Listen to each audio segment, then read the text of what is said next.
Hi, welcome back to Charlie's Garage. I wanted to show you guys something right here.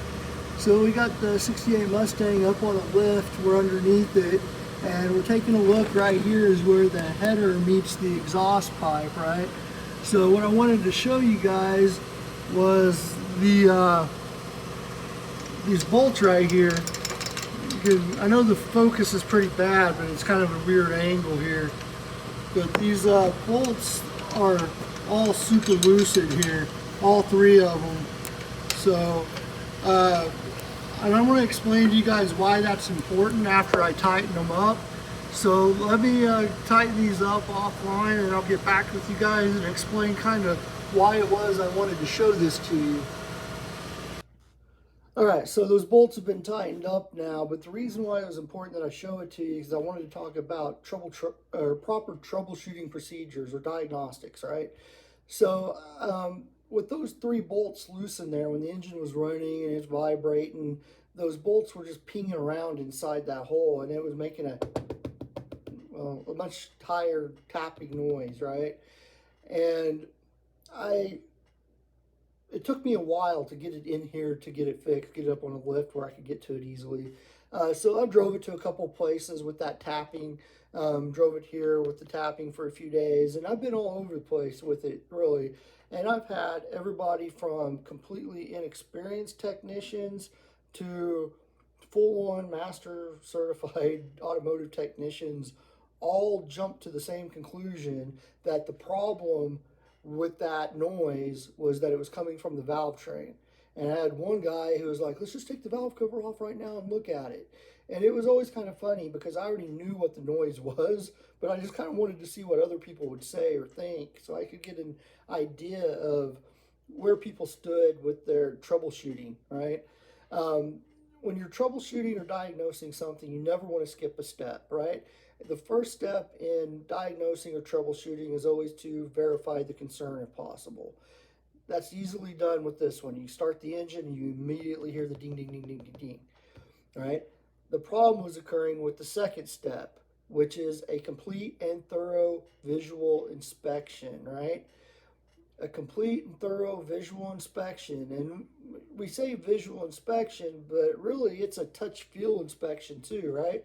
So if I had heard that noise prior to knowing what it was, my first step would have been to be feeling around in that area of the engine where the noise was coming from, looking for loose bolts and stuff before I start pulling valve covers off and messing with valve adjustments. So this is just a quick tip for those of you out there getting into the field or are in the field and just starting out, is to never jump to a conclusion, right? Follow the steps of a good troubleshooter. Verify the concern that the driver had. Make sure that it exists. See if you can recreate it.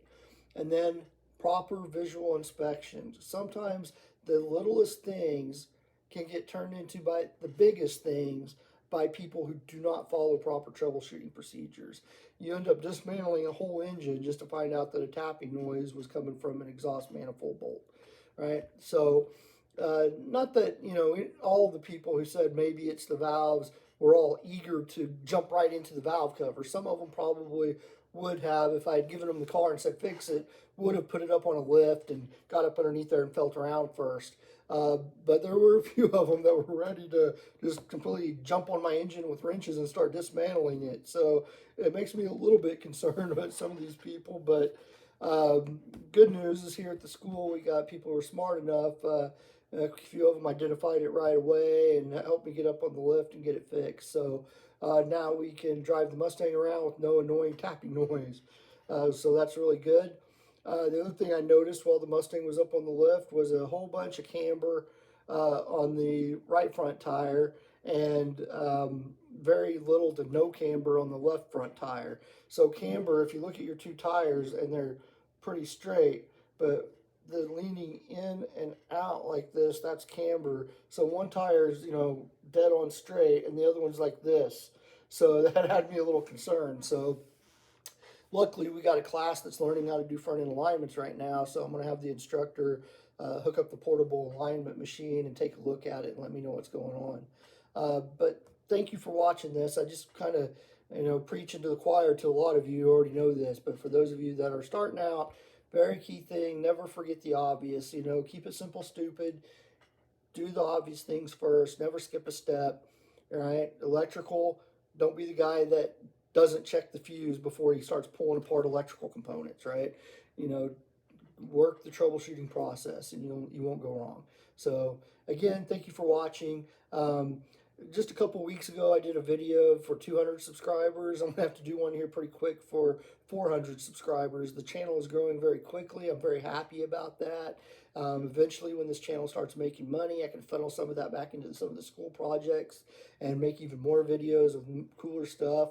So to look forward to later this week, we're going to be posting more about the Honda project, and we're going to start doing some work on the 55 Dodge project. So some more videos coming forward in the next couple of days to a week. So thank you. Please like and subscribe, share the channel, spread the news that we're having fun on here, right? So if there's anything you want to learn, let me know, and I'll try to do a quick video on it for you. Thanks. Have a good one.